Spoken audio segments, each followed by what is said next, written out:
আপনার খাবার যদি সঠিকভাবে হজম না হয় তাহলে পেট ফুলে যাবে, পেটে ফাঁপ দেখা দেবে, পেটে একটা অস্বস্তিকর পরিস্থিতি তৈরি হবে, যার ফলে কোষ্ঠকাঠিন্য দেখা দেবে, ডায়রিয়া হতে পারে, আপনার মাথা যন্ত্রণা হতে পারে এবং আপনার প্রেশার হজম না হওয়ার কারণে, অতিরিক্ত গ্যাস হওয়ার কারণে প্রেশার বেড়ে যেতে পারে।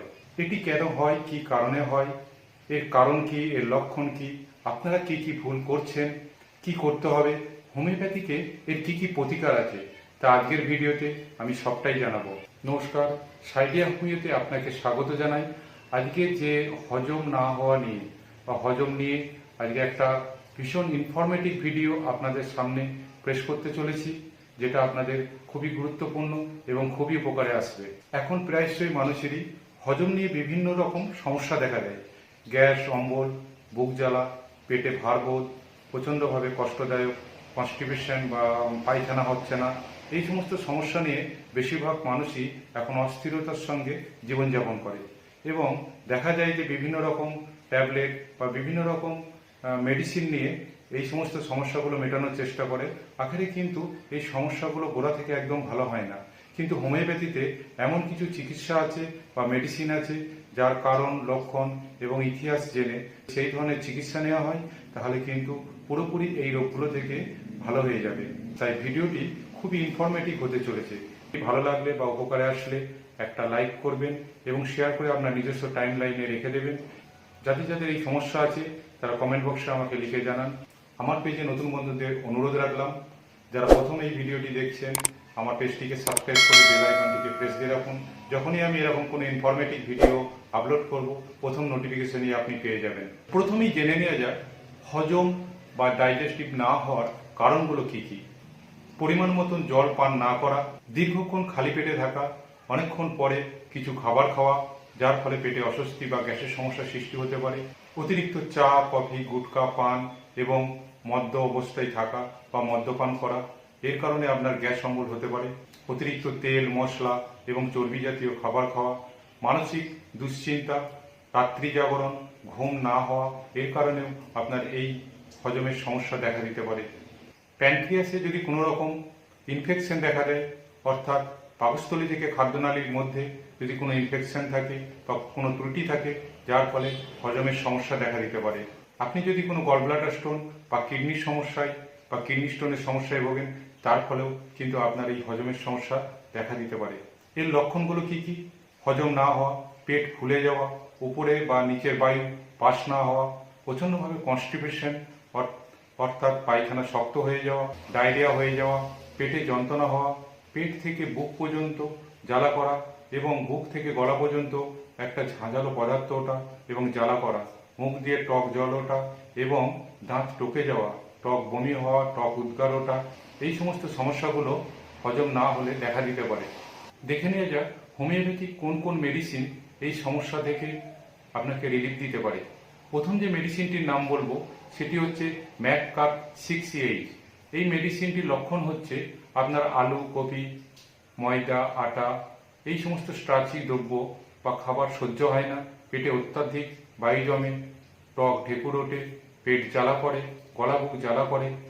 এই লক্ষণে এই মেডিসিনটি 2 ফুঁটা করে 2 চামচ জল সহ কয়েকটা দিন খেলেই এই হজমের সমস্যা থেকে রিলিফ পাওয়া যায়। পরবর্তী মেডিসিন কার্বোভেজ 3X। এই মেডিসিনটির লক্ষ্য হলো নিচের পেটে অতিরিক্ত গ্যাস জমা, হজম শক্তি অত্যন্ত দুর্বল, খাবার হজম হওয়ার আগে পচন প্রবণ শুরু হয়ে যায়, অর্থাৎ পচতে শুরু করে দেয় এবং এদের চর্বি জাতীয় খাবার হজম হয় না, যার ফলে পেটে বেদনা, বমি হওয়া, পেট ফুলে যাওয়া, মুখ দিয়ে টক জল ওঠা। এই লক্ষণে কার্বোভেজ 3X মেডিসিনটি যদি গ্রহণ করা হয় তাহলে এই সমস্যা থেকে একদম চিরতরে মুক্তি পাওয়া যায়। পরবর্তী মেডিসিন লাইকোপোডিয়াম 36H। কার্বোভেজে যেমন নিচের পেটে ফোলা হয়, লাইকোপোডিয়ামে কিন্তু ওপর পেটে ফোলা এবং এদেরও হজম হয় না, অল্প খেলেই পেট ভরে যায়। বিকেলের দিকে অর্থাৎ 4টে থেকে 8টার দিকে এদের অত্যাধিক গ্যাস হয় এবং পেটে যন্ত্রণা হয়, কনস্টিপেশন দেখা দেয়, পেট ডাকে, ভুটভাট করে এবং পেটে যেন গড়গড় করে একটা আওয়াজ হয়। এই লক্ষণে লাইকোপোডিয়াম 36 মেডিসিনটি দিনে 2 বার, সকালে এবং দুপুর 12টা থেকে 12:30টার মধ্যে 2 ফুঁটা করে 2 চামচ জল সহ কয়েকদিন গ্রহণ করলেই দেখা যায় এই সমস্যাগুলি চলে যায়। যে সমস্ত পেশেন্টদের তেল, মশলা, গুরুপাক, চর্বি জাতীয় খাবার খেয়ে অত্যাধিক গ্যাস হয়, তাদের জন্য পালসেটিলা 30 মেডিসিনটি অসাধারণ কাজ করে। এই পালসেটিলা 30 মেডিসিনের পেশেন্টরা সাধারণত টক বা লিনিমেন্ট জাতীয় খাবার ভীষণভাবে পছন্দ করে এবং এদের জল পিপাসা থাকে না এবং এরা গরম খাবার খুব একটা পছন্দ করে না, খেলেই এদের গ্যাস হয়। এই লক্ষণে কিন্তু পালসেটিলা 30 মেডিসিনটি 2 ফোঁটা করে দিনে 2 বার সকালে এবং সন্ধ্যে 2 চামচ জল সহ কয়েকটা দিন খেলেই এই সমস্যাগুলো চলে যায়। পরবর্তী মেডিসিন নাক্সবোম 6H। এই মেডিসিনটি যারা অনিয়মিত জীবনযাপন করে, অতিরিক্ত মশলাযুক্ত খাবার, অতিরিক্ত চা, কফি, পান, গুটকা এবং মদ খায়, তাদের জন্য এই মেডিসিনটি খুব অসাধারণ কাজ করে এবং সঙ্গে একটা কনস্টিপেশন থাকবে, কোনো রকম ভালো রকম হজম হবে না, পায়খানা করার পরও, পটি করার পরও যেন একটা বেগ থাকে, যেন পায়খানাটা ক্লিয়ার হয়নি এবং দীর্ঘদিনের আমাশয়ে ভোগে। এই লক্ষণে কিন্তু নাক্সবোম 6H মেডিসিনটি অসাধারণ কাজ করে। 2 ফোঁটা করে দিনে 2 বার, একবার সকালে এবং একবার বিকেলে যদি গ্রহণ করা হয়, এই সমস্যাগুলো একদম চলে যায়। যে সমস্ত পেশেন্টদের পেটে অত্যাধিক বায়ু জমে, মনে হবে পেট ফেটে যাবে, বায়ু কোনোভাবেই কোনো দিক দিয়েই সরে না, অর্থাৎ ভেতরেও নয় এবং নিচ দিয়েও বায়ু সরে না, প্রচণ্ডভাবে কনস্টিপেশন, তাদের জন্য উপযুক্ত মেডিসিন হচ্ছে অ্যাসাফোয়েটিডা 30H। মেডিসিনটি 2 ফোঁটা করে দিনে 2 থেকে 3 বার কয়েকদিন খেলেই এই সমস্যাগুলো থেকে রিলিফ পেয়ে যাবেন। পরবর্তী মেডিসিন রোবিনিয়া 6H। এই মেডিসিনটির লক্ষণ হচ্ছে পেট সর্বদাই ভারবোধ থাকে, মুখে টক জল ওঠে, টক বমি হয় এবং বমিটা এতটাই টক যেন দাঁত টাত সব টকে যায় এবং এদের নিঃশ্বাসে একটা টক গন্ধ দেখা দেয় এবং এদের পেটে একটা মোচরানি ব্যথা থাকে। এই লক্ষণে 2 ফোঁটা করে দিনে 2 থেকে 3 বার কয়েকদিন গ্রহণ করলেই এই সমস্যাগুলো থেকে একদম রিলিফ পেয়ে যাবেন। পরবর্তী আরেকটা মেডিসিনের নাম বলবো, যেটা মাদার টিংচারে, carica papaya mother tincture medicine. এই মেডিসিনটি পরিপাক ক্রিয়ায় প্রভূত সাহায্য করে, খিদে না হওয়া, হজম না হওয়া, পেট ভার থাকা এবং যে সমস্ত পেশেন্টদের লিভার এবং স্প্লিন বেড়ে যায় এবং পেশেন্টগুলি দেখতে কঙ্কালসার শূন্য এবং প্রচণ্ডভাবে দুর্বল, এই পেশেন্টদের দুধ সহ্য হয় না এবং কিন্তু এরা ভাজা দ্রব্য খেতে খুব আগ্রহ প্রকাশ করে। এই লক্ষণে 10 থেকে 15 ফোঁটা করে হাফ কাপ নর্মাল জল সহ খাবার পর দিনে 3 বার 1 থেকে 1.5 মাস খেলে দেখা যায় এই সমস্যাগুলো একদম চলে গেছে, অর্থাৎ আপনার হজম শক্তি আবার ফিরে এসেছে, লিভারের স্বাভাবিক অবস্থায় ফিরে আসবে এবং হোমিওপ্যাথি মেডিসিনগুলো এটাই জাদু। কিন্তু তার আগে আপনাকে মনে রাখতে হবে, প্রতিকার স্বরূপ নিজে নিজে ট্রিটমেন্ট না নিয়ে একজন সুচিকিৎসকের পরামর্শে মেডিসিন গ্রহণ করা বা চিকিৎসাও নেওয়া অত্যন্ত জরুরি।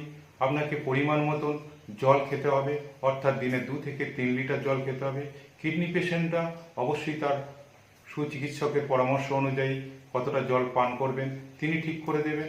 আপনাদের রাত্রি জাগরণ, অত্যাধিক চা, কফি, পান, গুটকা, মদ খাওয়া বন্ধ করতে হবে। অতিরিক্ত দুশ্চিন্তা এবং টেনশনকে নিয়ন্ত্রণ করতে হবে।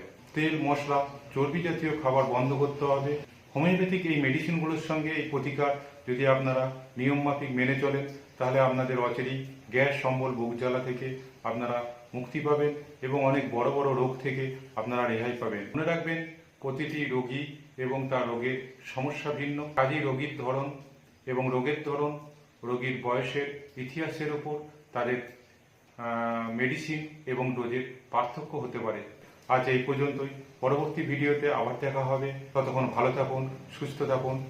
ধন্যবাদ।